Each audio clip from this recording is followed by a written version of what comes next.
Admito que esse áudio ficou um pouco longo, mas não há como ser superficial nesse assunto. Quem quer ser um espírita consciente, precisa se preparar para ler e estudar um pouco, justamente para não ser levado por ideias contrárias aos princípios da doutrina. No livro As Vidas de Chico Xavier, de Marcel Soutomaior, ficamos sabendo que, pouco antes de desencarnar, Chico tinha preocupações com a possibilidade de seu nome ser utilizado de forma inadequada após sua morte. Uma de suas principais preocupações era impedir que impostores divulgassem, após sua morte, supostas mensagens transmitidas por ele. Temia que, em busca de projeção, médiums se apresentassem como porta-vozes de seu espírito. Para evitar fraudes, Chico combinou um código secreto com 3 pessoas de sua confiança: o médico e amigo Eurípedes Taan Vieira, o filho adotivo Eurípedes Gino dos Reis e Cátia Maria, sua acompanhante nos últimos anos de vida. 3 informações deveriam constar da primeira mensagem enviada do além 1. Até o momento, não se obteve nenhuma comunicação que informasse o tal código. Alguns médiuns já psicografaram mensagens e até livros supostamente escritos pelo espírito de Chico, outros chegaram a se apresentar por psicofonia, porém nenhum forneceu a prova que o próprio Chico determinou para confirmar a autenticidade da comunicação. Carlos Bacelli, que psicografou livros em nome do espírito de Chico, coincidentemente afirma que o tal código não existe e que Chico nunca o definiu, informação esta que contrária ao que as 3 pessoas citadas afirmam, ou afirmavam, pois uma delas já desencarnou. Porém, Bacelli não esteve presente nos últimos anos da vida de Chico, pois foi afastado pelo médium após desentendimentos, portanto Chico bem poderia ter definido o código sem o conhecimento de Bacelli. O código secreto foi criado em 1994, 8 anos antes da morte de Chico Xavier. Apesar da senha, segundo os amigos, Chico dizia que quando morresse ainda passaria um bom tempo sem se manifestar. O médico Eurípedes Taan, que também guarda o segredo do médium, afirmou: alguns meses antes dele partir ele nos deu uma maneira de podermos identificar alguma palavra que ele viesse a nos trazer. Tudo que já foi feito está aqui. Se ele não se manifestar é porque não há necessidade.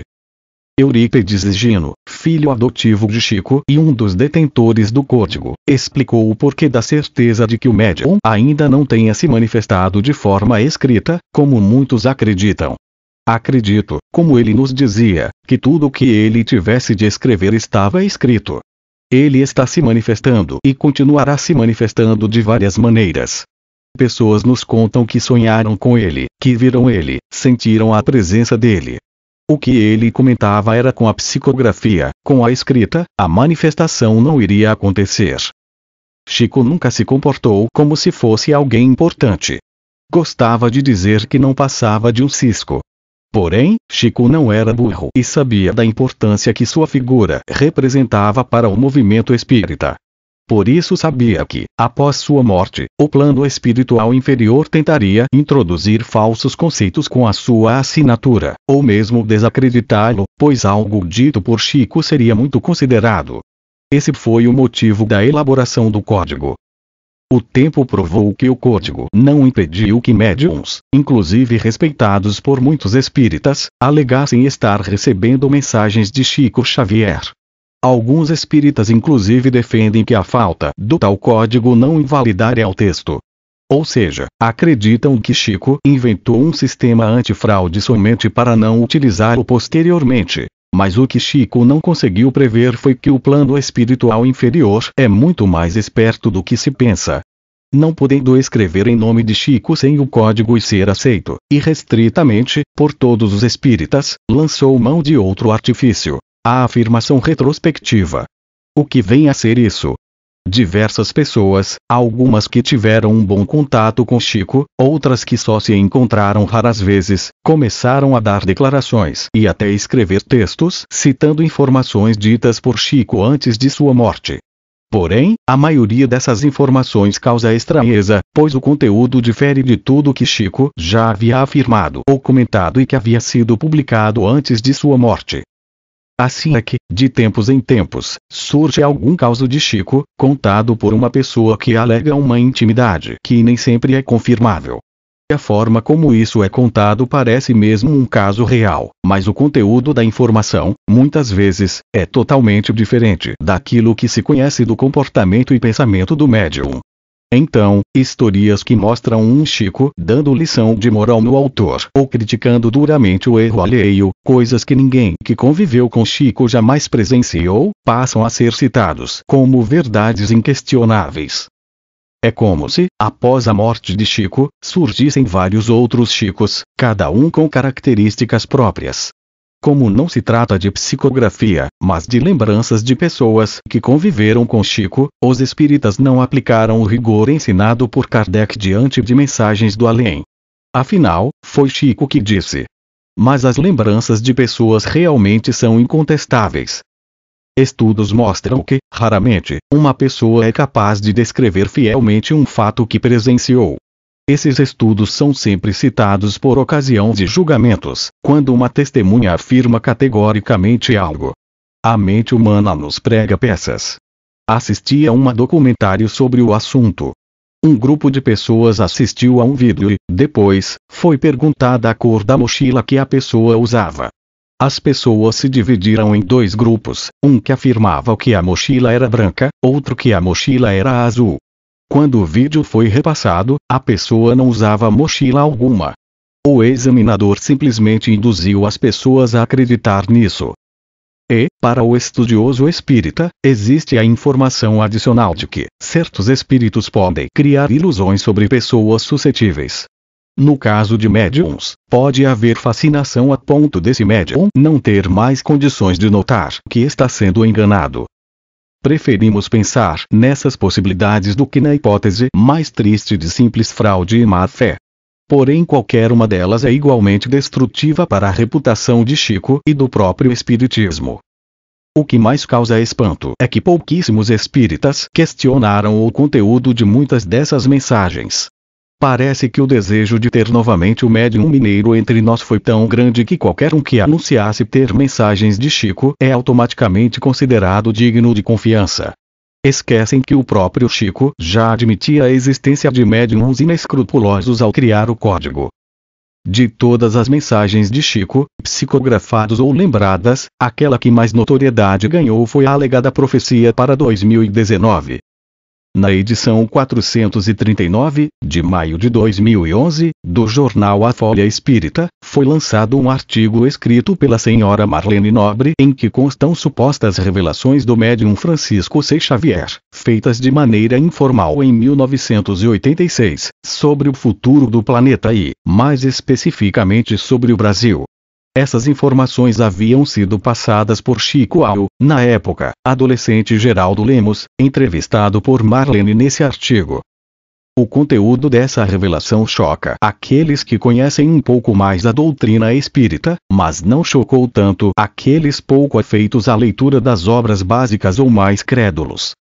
O movimento espírita passou, desde então, a se dividir em dois grupos. Os que acreditam nas informações de Geraldo e aqueles que não acreditam.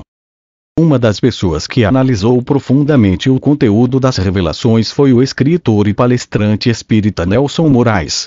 Num texto que mereceu elogios até de Heloísa Pires, filha do grande Herculano Pires, Nelson ressalta algumas inconsistências e contradições existentes na alegada profecia.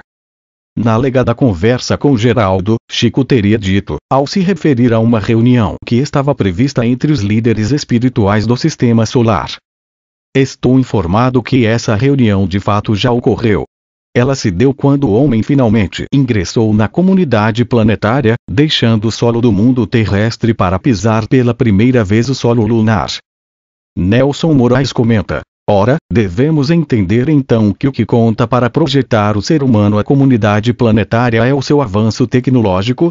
E o avanço espiritual e moral não conta? Chico, o homem, por seu próprio esforço, conquistou o direito e a possibilidade de viajar até a Lua, fato que se materializou em 20 de julho de 1969. Naquela ocasião, o governador espiritual da Terra, que é nosso Senhor Jesus Cristo, ouvindo o apelo de outros seres angelicais de nosso sistema solar, convocaram uma reunião destinada a deliberar sobre o futuro de nosso planeta. O que posso lhe dizer, é que depois de muitos diálogos e debates entre eles foram dadas diversas sugestões e, ao final do celeste conclave, a bondade de Jesus decidiu conceder uma última chance à comunidade terráquea, uma última moratória para a atual civilização no planeta Terra.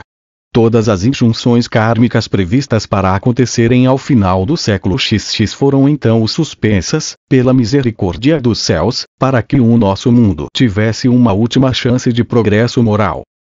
Análise de Nelson. Suspender as injunções kármicas seria anular a lei de causa e efeito. Jesus jamais derrogaria uma lei divina, tanto é que tais injunções continuaram a ocorrer após o século XX, quando tivemos vários terremotos e tsunamis de grandes proporções, apontando resgates coletivos em vários países. Ou será que essa suspensão kármica foi só para alguns países privilegiados? Sheiko. Segundo a imposição do Cristo, as nações mais desenvolvidas e responsáveis da Terra deveriam aprender a se suportarem umas às outras, respeitando as diferenças entre si, abstendo-se de se lançarem a uma guerra de extermínio nuclear. A face da Terra deveria evitar a todo custo a chamada Terceira Guerra Mundial. Segundo a deliberação do Cristo, somente se as nações terrenas, durante este período de 50 anos, aprendessem a arte do bem convívio e da fraternidade, evitando uma guerra de destruição nuclear, o mundo terrestre estaria, enfim, admitido na comunidade planetária do Sistema Solar como um mundo em regeneração. Análise. Jesus não precisaria impor nenhuma condição, ela já está estabelecida nas leis divinas que desde que o mundo é mundo dá a cada um segundo suas obras. Se algo tivesse que ocorrer no século XX dentro dos merecimentos do ser humano, nada poderia evitar, caso contrário, as leis divinas não seriam soberanas e muito menos justas, e os que têm de sede de justiça, jamais seriam saciados. Aqui falta bom senso. Se em milhares de anos o ser humano não conseguiu desenvolver a fraternidade, Jesus saberia que seria impossível desenvolvê-la em apenas 50 anos.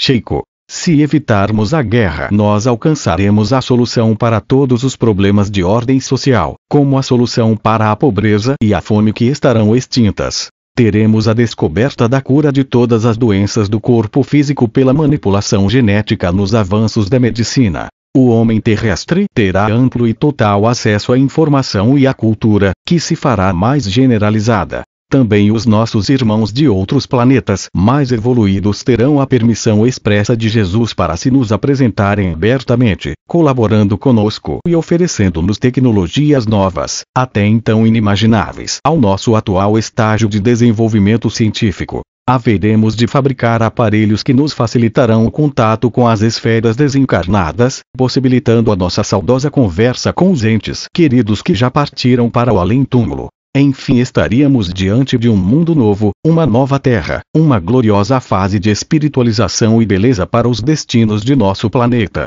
Análise. Aqui as contradições exacerbam. Não extinguiremos as causas das doenças através da renovação moral, mas sim através da manipulação genética. A elevação moral e espiritual já não será necessária para interagirmos com o mundo espiritual, o faremos através de aparelhos sofisticados.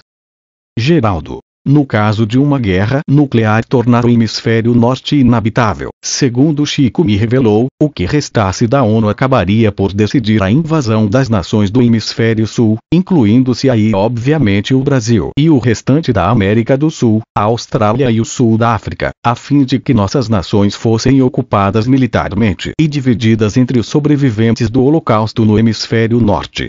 Aí é que nós, brasileiros, iríamos ser chamados a exemplificar a verdadeira fraternidade cristã, entendendo que nossos irmãos do norte, embora invasores a mano militar, não deixariam de estar sobrecarregados e aflitos com as consequências nefastas da guerra e das hecatombes telúricas, e, portanto, ainda assim, devendo ser considerados nossos irmãos do caminho, necessitados de apoio e arrimo, compreensão e amor. Neste ponto da conversa, Chico fez uma pausa na narrativa e completou. Nosso Brasil como o conhecemos hoje será então desfigurado e dividido em 4 nações distintas. Somente uma quarta parte de nosso território permanecerá conosco e aos brasileiros restarão apenas os estados do Sudeste, somados a Goiás e ao Distrito Federal. Os norte-americanos, canadenses e mexicanos ocuparão os estados da região norte do país, em sintonia com a Colômbia e a Venezuela. Os europeus virão ocupar os estados da região sul do Brasil unidos ao Uruguai, à Argentina e ao Chile. Os asiáticos, notadamente chineses, japoneses e coreanos, virão ocupar o nosso centro-oeste, em conexão com o Paraguai, a Bolívia e o Peru. E, por fim, os estados do Nordeste brasileiro serão ocupados pelos russos e povos eslavos. Análise. Aqui surge o absurdo, revelando a prevalência da força sobre o moral, anulando mais uma vez a lei de causa e efeito e todo o esforço dos brasileiros que mantiveram a paz e a mansidão durante séculos de reencarnações, respeitando a soberania de outros países, e que, apesar dessa conduta exemplar, acabariam obrigados a entregarem tudo o que conquistaram para os tiranos do hemisfério norte. Diante disso passamos a entender que as poderosas forças militares é que herdarão a terra, não mais os mansos, conforme afirmou Jesus. Sheiko, nós não podemos nos esquecer de que todo esse intrincado processo tem a sua ascendência espiritual e somos forçados a reconhecer que temos muito que aprender com os povos invasores. Vejamos, por exemplo, os norte-americanos podem nos ensinar o respeito às leis, o amor ao direito, à ciência e ao trabalho. Análise. Como o povo norte-americano que tem como característica a guerra e o desrespeito à soberania alheia, poderá nos ensinar o respeito ao direito e o amor às leis? Geraldo. Sua fonte não foi citada. A outra decisão dos benfeitores espirituais da vida maior foi a que determinou que, após o alvorecer do ano 2000 da era cristã, os espíritos empedernidos no mal e na ignorância não mais receberiam a permissão para reencarnar na face da Terra. Análise. Ante essa decisão dos benfeitores eu pergunto, se a partir de 2000 só reencarnaram espíritos bons, como explicar a criminalidade e a violência hoje constatada entre crianças com a idade entre 8 e 11 anos em todo o mundo, semelhantes às da quadrilha composta por crianças com menos de 11 anos e que age na zona sul de São Paulo aterrorizando seus moradores? Geraldo. Entretanto, sejamos otimistas. Lembremos-nos que deste período de 50 anos já se passaram 42 anos em que as nações mais desenvolvidas e responsáveis do planeta conseguiram se suportar umas às outras sem se lançarem a uma guerra de extermínio nuclear. Essa era a pré-condição imposta por Jesus. Análise. Ora, as guerras continuam e no hemisfério norte várias nações não se suportam e atentam contra a soberania umas das outras. De que mundo estamos falando? Segundo ao que assistimos no mundo, uma guerra de grandes proporções ainda não está descartada e ela poderá ocorrer antes ou até mesmo após 2019. Por fim, Nelson Moraes conclui: não quero colocar em xeque a idoneidade dos envolvidos, mas se as revelações de Chico Xavier foram exatamente como relata seu amigo, o que aprendemos com o Espiritismo perdeu totalmente o sentido e o mundo seguirá sob a égide do salve-se quem puder.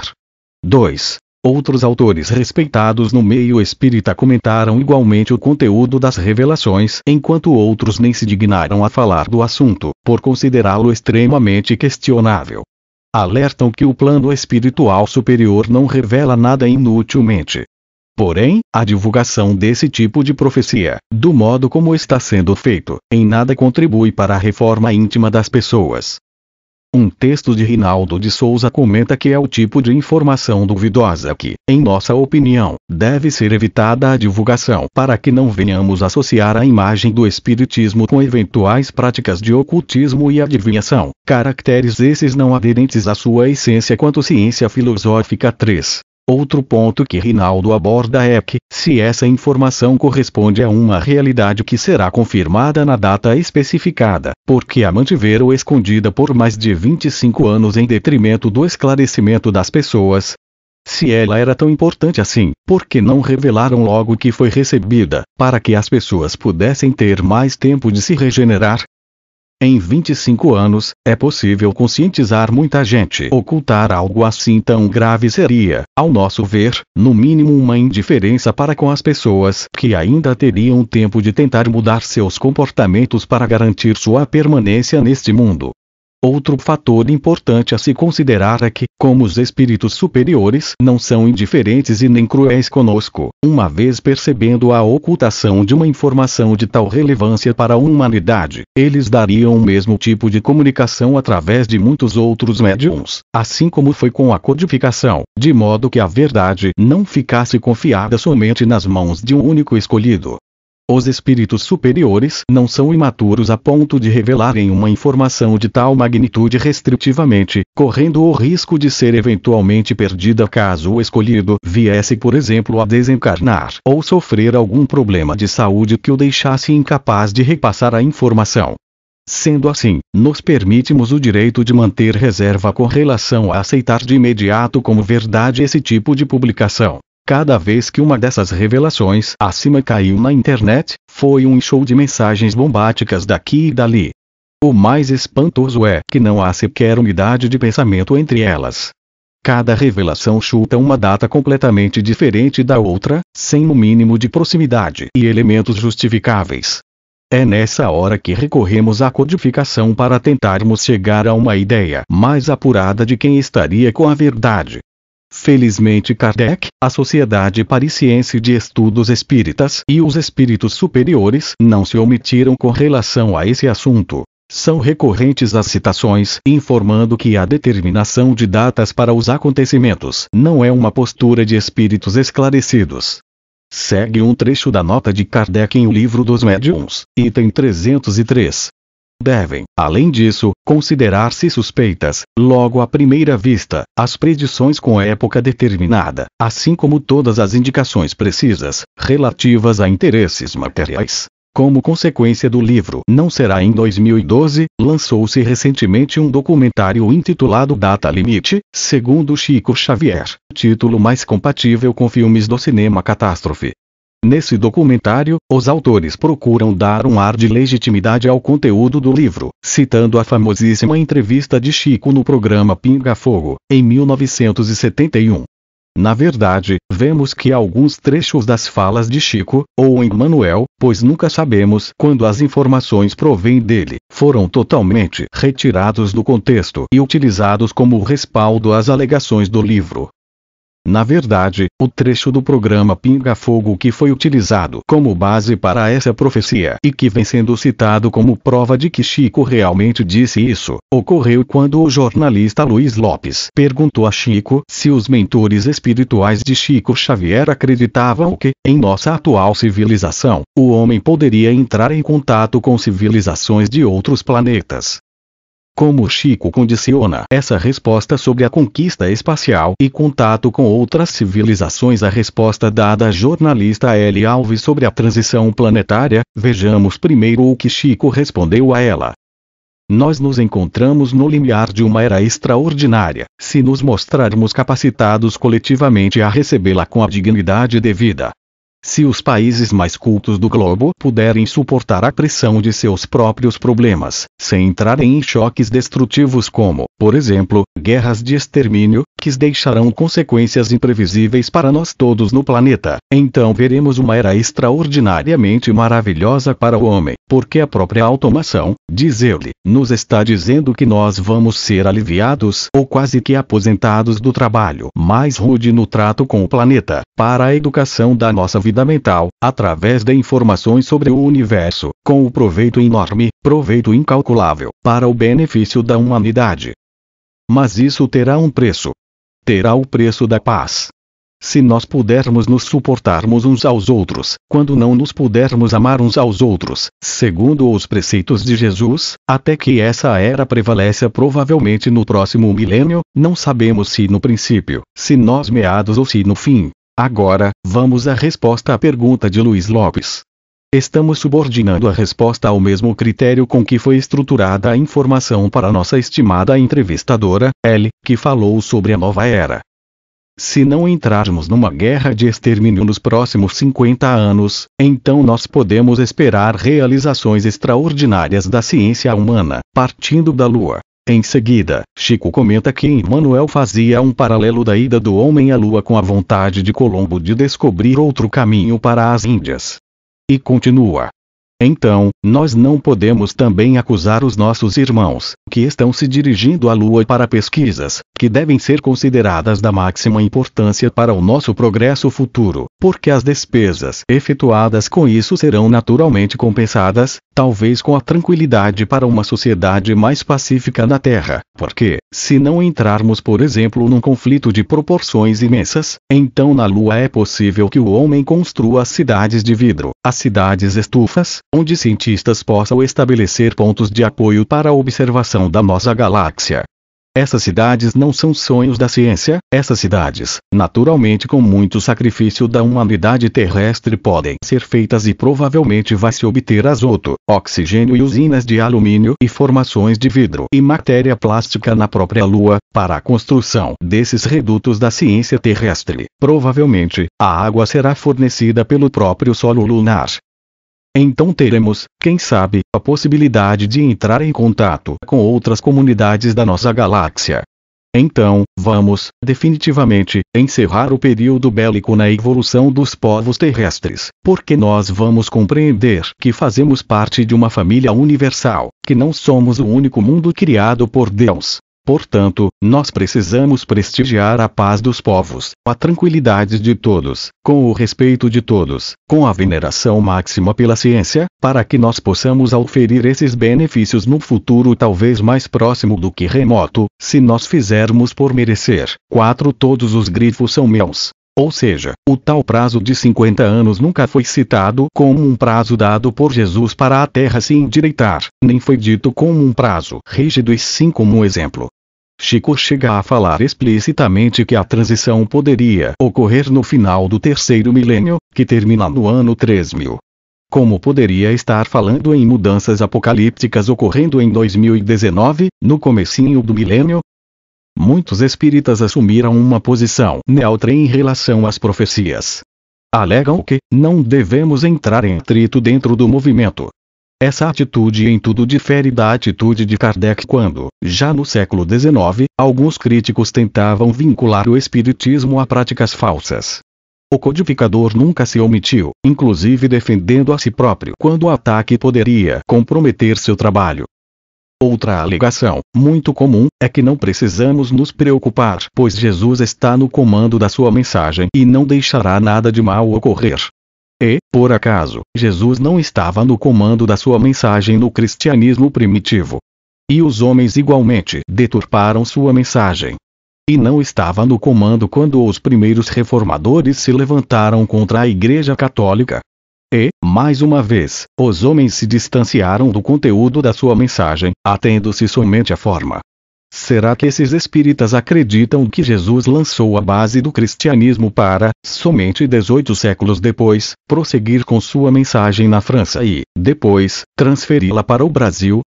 Obviamente que, se os homens não deturpassem o Evangelho, talvez ainda no segundo século da era cristã já poderíamos ter o Consolador prometido. Ou logo após a Reforma Protestante, no século XVI.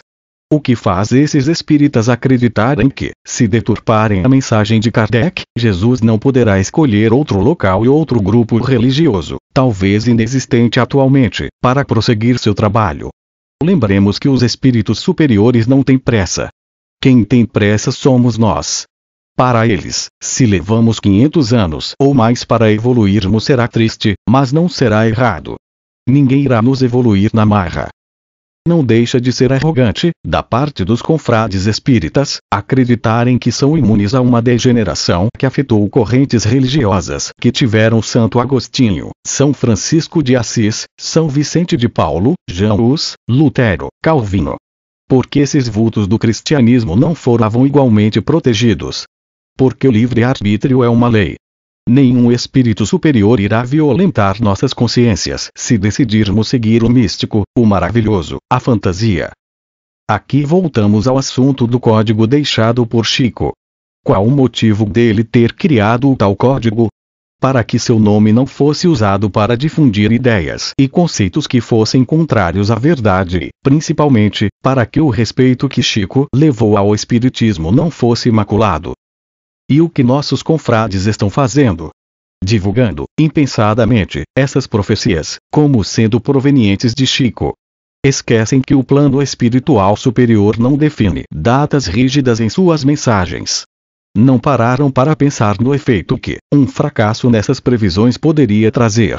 Já encontramos na internet textos que afirmam que 2019 será o ano em que Chico Xavier será testado, ou seja, se nada do que consta na profecia, que Chico nunca divulgou, ocorrer, será o nome dele, e de todo o movimento espírita, que irá para a lama. É de suma importância que os espíritas se manifestem em relação a essas profecias, que orientem uns aos outros, que alertem aqueles que não são espíritas, que essa profecia, que já ganhou a mídia alega, não foi comprovadamente feita por Chico. Uma omissão nesse sentido poderá levar a consequências nefastas para o futuro do espiritismo. E por favor se inscreva no canal.